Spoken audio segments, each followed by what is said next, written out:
Hello everyone, and welcome to or back to the channel. I'm Origin Gaming, and in this video we're going to be covering the Book of Numbers.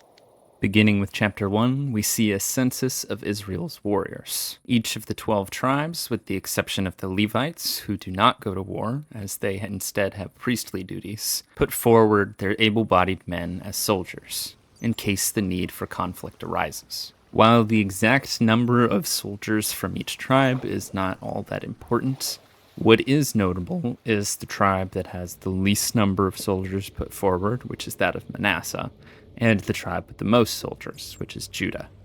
This lines up with what we know about how these tribes will turn out later on, as Judah will grow to be the largest and most powerful tribe, the seat of the monarchy, and Manasseh is said to be the smallest tribe. Chapter 2 continues the census and explains where each of the tribes set up camp around the tabernacle. There is a note that each of them should set up their camps facing towards the center, towards the tent of meeting itself, and not away from the tent of meeting. The first half of Chapter 3 lists the members of the tribe of Levi, and each of their clans, and what the role for each of those clans is within the tabernacle. The end of Chapter 3 tells an interesting story about the redemption of the firstborns. God says to Moses that rather than taking the firstborn of each family in the household of Israel, the Lord instead takes the entire tribe of the Levites. The only problem is that there are 22,000 Levites, and there are 22,273 firstborns. So the Lord tells Moses to collect 5 shekels for each of the 273 firstborns that are over and above the number of Levites. While this may seem odd, and at first glance seems like the human beings are being valued at 5 shekels each, it's not quite that simple. The point being made here is that the firstborns of the people of Israel should belong to God as a part of God's covenant with them. But God has instead chosen for the people of the tribe of Levi to belong to him, and to be the servants of the tabernacle. The redemption price essentially stands in for the firstborns of the people of Israel, because the terms of the covenant that the Lord made with the people of Israel must be properly fulfilled. And since the redemption price from the people of Israel goes to the Levites, it also acts as a way for the people of Israel to support the priesthood, as they are set apart for the holy work of God. And because of this, they depend on the rest of Israel to provide for their well-being. Chapter 4 continues to expand on the duties of the various clans of the tribe of Levi, specifically focusing on the duties of the Kohathites, the Gershonites, and the Merarites. The beginning of Chapter 5 reminds us of the laws around uncleanness and cleanness, and guilt offerings and confession, which we discussed during Leviticus. After being reminded of these laws, we are told about a process in which a priest is meant to mediate between a husband and a wife, in which the husband is accusing his wife of adultery. But there is no proof that the wife actually committed adultery, merely the accusation. Essentially, the priest makes the woman to swear that she did not commit this adultery, and then drinks of a bitter drink. If the woman is telling the truth, then the bitter drink will do nothing to her. But if she is lying and she has committed adultery, then the bitter drink will cause her to become infertile. While this may seem confusing or strange to us, essentially the point that is being made is that if there is no one to corroborate a story, or a judge cannot find justice between two people who are saying opposite things, but in reality only one of them can be true, then it is up to God, who knows all, to do the judgment. Chapter 6 details the laws of the Nazirite vow. The word Nazirite means separate or set apart. A person who takes a Nazirite vow is not supposed to eat any grapes, fresh or dried, or drink any wine, nor are they meant to have any vinegar. They are also meant to not cut their hair until the completion of the time of their vow. For the duration of their vow, they are also meant to stay away from dead bodies. At the conclusion of their vow, the Nazirite gives a special offering to the priest and to the Lord. This offering is inclusive of multiple other types of offerings: burnt offerings, sin offerings, grain offerings, and drink offerings. Chapter 6 ends with Moses telling Aaron and his sons, the priesthood, to give this blessing to the people of Israel. The Lord bless you and keep you. The Lord make his face to shine upon you and be gracious to you. The Lord lift up his countenance upon you and give you peace. Chapter 7 tells the story of the consecration of the tabernacle and the offerings that were given by various people on the day that it was consecrated. Chapter 8 mainly covers some practical instruction for the Levites, including the ritual process for purification, in which they are to cleanse themselves before doing work in the temple, and information about their retirement. The Levites are called to work from the time they are 25 years old until the time they are 50 in the tent of meeting. In the modern Western world, that doesn't sound like too bad of a retirement age, but trust me, there are still plenty of things about the ancient world that made life pretty difficult. The first half of chapter 9 details the Passover celebrated in the second year that the Israelites left Egypt. In this narrative, it is also explained that becoming unclean from touching a dead body should not prevent someone from celebrating the Passover. The second half of chapter 9 talks about the tabernacle and the cloud that covered the tabernacle during the day and the fire that covered it by night. And whenever the cloud stayed over the tabernacle and did not leave, the people of Israel would remain there. But wherever the cloud moved and the Lord commanded, the people of Israel would take the tabernacle and follow the cloud and the presence of the Lord. In the second year and the second month, on the 20th day, the cloud lifted from over the tabernacle, and the people of Israel were told to leave Sinai. The people set out in stages, and each group was responsible for caring for a certain portion of the tabernacle. For example, it was the sons of Gershon who carried the main bulk of the tabernacle, and the Kohathites that carried the holy things. And as the company of Israel traveled, the Ark of the Covenant went before them. At the beginning of the next chapter, the people of Israel immediately begin to complain as they are traveling in the wilderness. First, they complain about the lack of food, longing for the time that they had in Egypt, where they had melons and leeks and fish to eat. But now they only had manna, and they were dissatisfied with the manna. The anger of the Lord is kindled against the people of Israel for their ungratefulness, until Moses prays on their behalf, and the anger of the Lord is settled. Then Moses pleased the Lord, saying, I cannot deal with these people that you have given for me. And so the Lord gives Moses instruction to appoint elders to help him share the burden of keeping watch over the people. This story is in many ways a microcosm for the entire experience of the people of Israel and Moses with the Lord during their time in the wilderness. The people of Israel complain or do something wrong. The Lord grows angry for that and tries to punish them. Moses pleads to the Lord to have mercy on them. The Lord shows mercy. Moses gets upset about the people, and so the Lord helps Moses cope with the people. This same basic concept will be repeated several times throughout the rest of Numbers and Deuteronomy. Chapter 12 tells the story about when Miriam and Aaron attempted to oppose Moses and his leadership. Although they specifically criticize him for being married to a Cushite woman, it seems like that's probably not what they actually had a problem with. Because the point they make is that the Lord has also spoken to them, therefore they should also be listened to. It seems like pointing out Moses' marriage to the Cushite woman is more of them grasping at straws for something to attack Moses' character, because they wanted to demean his leadership, not because their main problem was with his actual marriage. The Lord brings the three of them to the tent of meeting to deal with this conflict. God speaks to Miriam and Aaron and tells them that Moses is not like the other servants of the Lord. Most of the time, the Lord speaks in riddles, visions, and dreams. But to Moses, the Lord speaks plainly.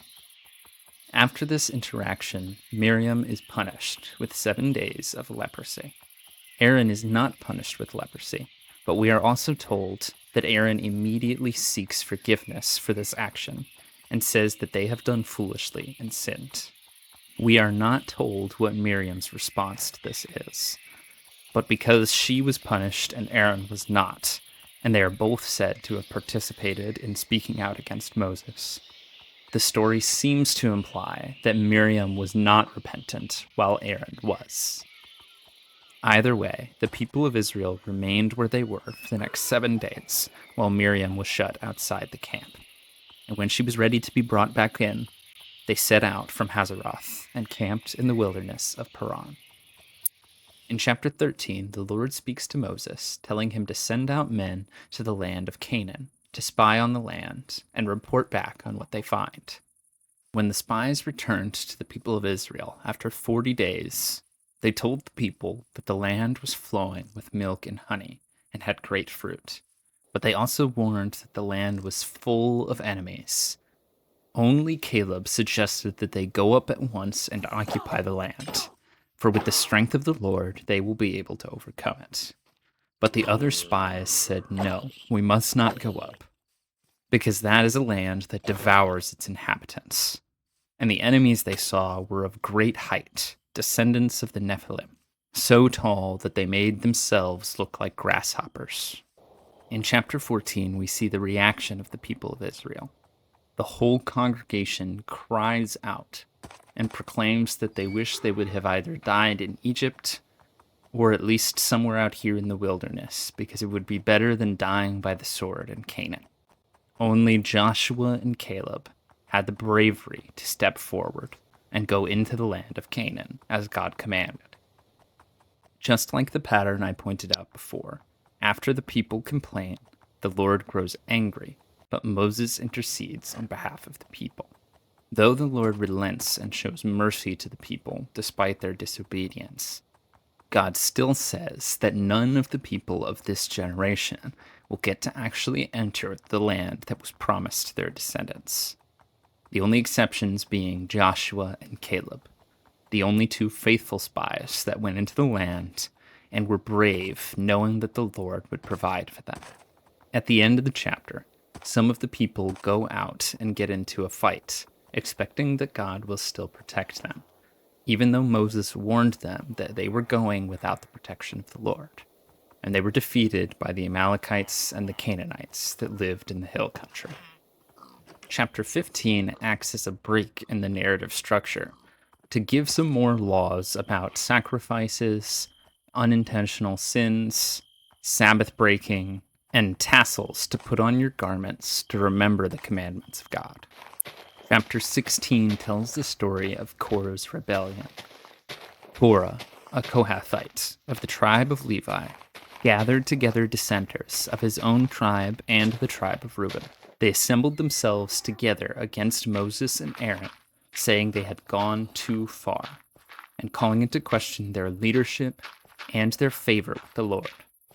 Moses responds to this rebellion by essentially saying, "Well, then let's test to see who God stands with." Moses then asks the Lord to either side with him or the people of Korah, to which the earth opens up and swallows those who rebelled with Korah, taking them directly to Sheol.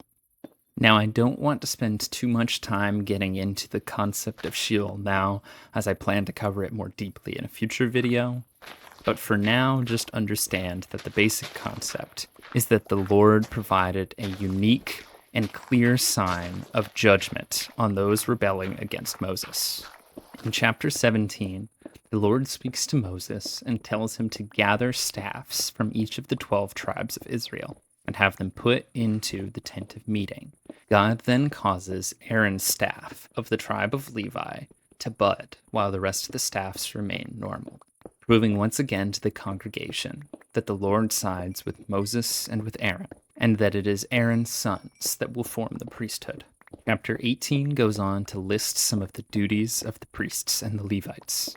Chapter 19 details laws for purification if someone becomes ceremonially unclean. Chapter 20 is a major turning point in the Pentateuch, where we see the downfall of all 3 of our major heroes: the death of Miriam, the sins of Aaron and Moses that prevent them from coming into the promised land, and the death of Aaron. Miriam dies at the beginning of the chapter, in the wilderness of Zin, while the people stayed in Kadesh. Miriam died and was buried there. Sometime after the death of Miriam, the people of the congregation were upset at the lack of water, so the Lord tells Moses to go to the rock and command water to come out of it. And so Moses and Aaron gathered the assembly before the rock, and Moses lifted up his hand and struck the rock with his staff twice, and the water came out abundantly. Because of this, the Lord speaks to Moses and Aaron and says that because you did not believe me and uphold me as holy, you shall not bring the assembly into the land that I have given to them. At first glance, it can seem difficult to see what Moses and Aaron actually did wrong. They performed a miracle, and they caused the water to come out of the rock, just as the Lord told them. But they did not perform the miracle in the way that God instructed. The Lord told Moses to tell the rock to bring forth water for the congregation, not to hit it with the staff. But even if they performed the miracle incorrectly, what about this mistake made the sin so egregious that they were prevented from entering the promised land? While I won't say with certainty what the exact reason is, there are a few potential reasons that in combination might explain why he got such a harsh punishment. The first reason is merely that Moses disobeyed a direct command from the Lord. As we were told earlier during the incident of Korah's rebellion, Moses does not hear from God like the other prophets through visions and dreams that can be misinterpreted. Moses hears directly from God, and therefore the standard of him doing what God has told him to do is higher, even than the prophets. Another potential reason, and perhaps the explanation I see most often, is that the way Moses performed this miracle was such that he was taking credit for the miracle himself, rather than giving the credit to God. This argument is largely based in verse 10, in which Moses says, "Hear now, you rebels, shall we bring water out of this rock?" While it is potentially true that Moses was not correctly applying credit here, I don't actually think this is the primary sin that he committed. This is mainly because, when the Lord is speaking back in verse 8, God says, "So you shall bring water out of the rock and give them drink to the congregation and their cattle." If God is speaking to Moses in a way that still somewhat attributes the miracle to Moses, then I don't think that Moses saying "we" is the primary thing that he did wrong there. Ultimately, I think the primary sin that Moses commits here relates to the staff itself. God tells Moses to take the staff with him to perform this miracle, but does not tell Moses to hit the rock with it. All throughout the Pentateuch, God instructs Moses to perform certain miracles with his staff. The staff is a holy artifact that God has given to Moses to bear as a symbol that God has chosen Moses to lead the people. Holy objects, such as those in the tabernacle, like the Ark of the Covenant, have certain rules about the way they are meant to be used and not used. And to profane or defile those objects by using them in a way that you're not supposed to is, in a way, profaning the holiness of God. I believe this is why the Lord says to Moses and Aaron in verse 12, that you did not uphold me as holy in the eyes of the people of Israel.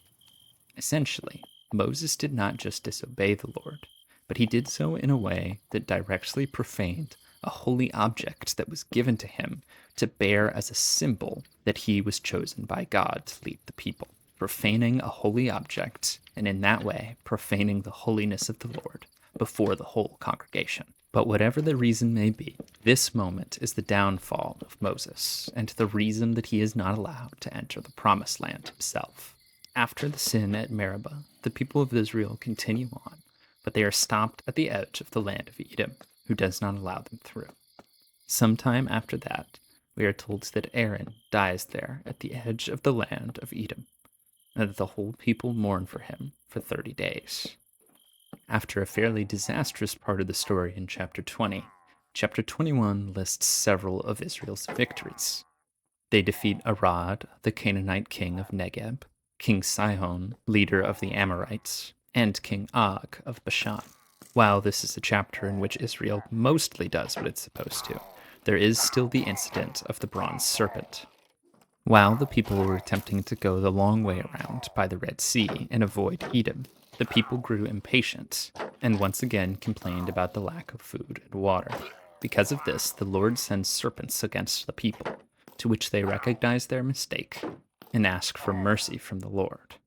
God then instructs Moses to make a bronze staff of a serpent, and that any who look upon it will be cured if they had been bitten by a snake. This story is referenced by Jesus in John chapter 3 during his conversation with Nicodemus. But we'll cover that and how this story relates to the overall arc of redemption once we get to that gospel. Chapters 22 through 24 tell one of the most interesting stories in the Bible, the story of Balaam and his talking donkey. Balak, the leader of the Moabites, saw what the Israelites had done to the Amorites and feared for his own people. So he sent messengers to go meet with Balaam, who had a reputation for being able to curse people or bless people, and whoever he did so to, it actually came true. Balak wanted Balaam to curse the people of Israel so that he would be able to defeat them. Balaam listened to the Lord and denied the first group that asked him to come back to Balak with him. But when the second group came, he went along with them. And an angel of the Lord appeared on the road before Balaam on his donkey. The donkey saw the angel, but Balaam himself did not see the angel.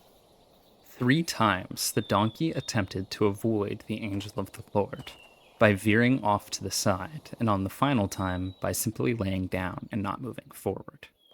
After each time, Balaam grew angry and hit the donkey. After this 3rd time, the Lord opened the mouth of the donkey, and she began to speak to Balaam.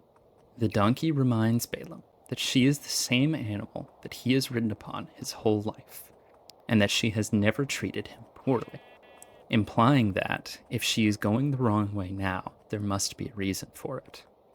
After acknowledging what his donkey had said was true, the Lord opened the eyes of Balaam, and he saw the angel of the Lord standing before him. Realizing what he had done wrong, Balaam fell down on his face before the angel of the Lord and pleaded for mercy. The angel of the Lord then tells Balaam that he should be grateful for his donkey, for she has just saved his life. Balaam says that he will turn back and not go to the king of Moab, but the angel of the Lord tells him to continue with the journey. But rather than saying what Balak wants him to say, Balaam will say what the Lord instructs. In the next few chapters, Balak tries 3 times to get Balaam to curse the people of Israel, but all 3 times he instead ends up blessing them, explaining to Balak that he cannot say what the Lord has not commanded him to say. After blessing the people of Israel 3 times, Balaam does one final oracle that is a curse on the people of Moab and some of the other Canaanites. In the end, Balak's attempt to curse the people of Israel ends up backfiring on himself. This whole story highlights an important and repeating theme of the Old Testament, which is that the Lord fights for Israel, even when Israel doesn't realize God is fighting those battles.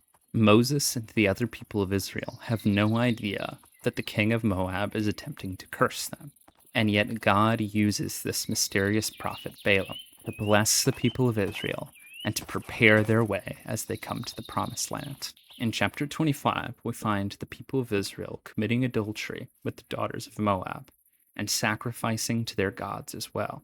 The connection between the sins of adultery and idolatry is prevalent all throughout the Old Testament. To punish the people for these sins, the Lord sends a plague on Israel, which is only ended when Phinehas, son of Eleazar and grandson of Aaron, chases down and pierces 2 people that had committed this sin with a spear.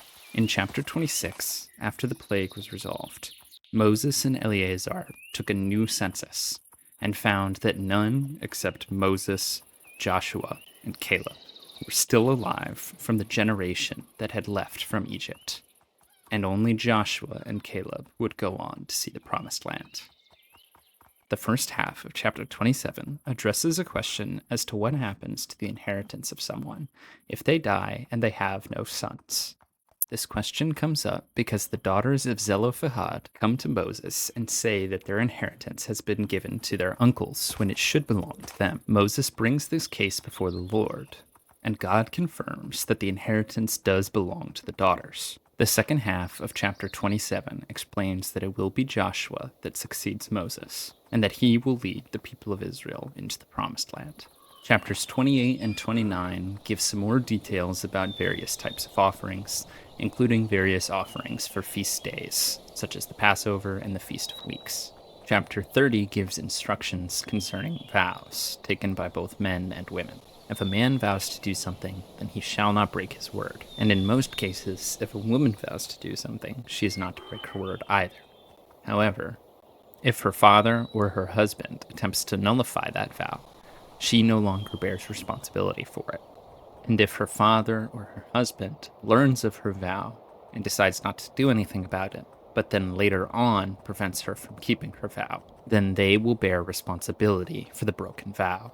In chapter 31, the people of Israel go to war against the Midianites. Their conquest is successful, yielding a great amount of plunder. And in the fight, they also happen to kill Balaam, the same prophet that actually ended up blessing the people of Israel. In chapter 32, the tribes of Reuben and Gad settle in the land of Gilead, to which Moses is initially upset, saying that they are being cowardly, not helping the rest of the tribes of Israel to occupy the Promised Land. But the people of Reuben and Gad promise that they will set up fortified cities here, but they will still go out to war on behalf of the other tribes and help them to take the rest of the Promised Land. But after that is done, they will return here, for their inheritance is on this side of the Jordan. Chapter 33 recounts the whole journey from Ramesses in Egypt all the way here to the plains of Moab by the Jordan, and looks ahead to the time in which the people of Israel will cross the Jordan and enter the land of Canaan. Chapter 34 describes the boundary lines of the land, and also lists the tribal chiefs that belong in each section. Chapter 35 describes the inheritance that belongs to the Levites, and also describes cities of refuge. Cities of refuge are cities that are designated to be places in which somebody who has committed a crime, specifically here manslaughter, that they can go to this city to take refuge and await a congregation to give a judgment on the situation. So, for example, if someone kills somebody but does so accidentally, they can flee to this city of refuge and wait for the congregation to look at the facts of the case and decide whether or not they have committed manslaughter, and they can be forgiven, or if they have committed murder, and they too shall be put to death. Finally, we come to chapter 36, the final chapter of Numbers. In this chapter, we return to the question of the daughters of Zelophehad and their inheritance.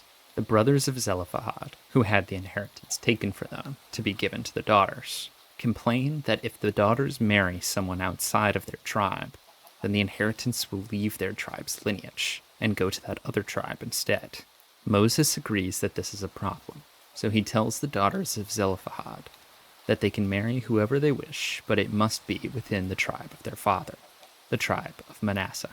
This sets the precedent that inheritance is not meant to go back and forth between tribes, but rather that the inheritance will remain within the tribe that it began. And with that, we have completed the Book of Numbers. I want to thank you all so much for watching. If you enjoyed this video or found it informative, please consider leaving a like. And if you'd like to see more of this kind of content on the channel, please consider subscribing. Thank you again, and I hope to see you in the next one.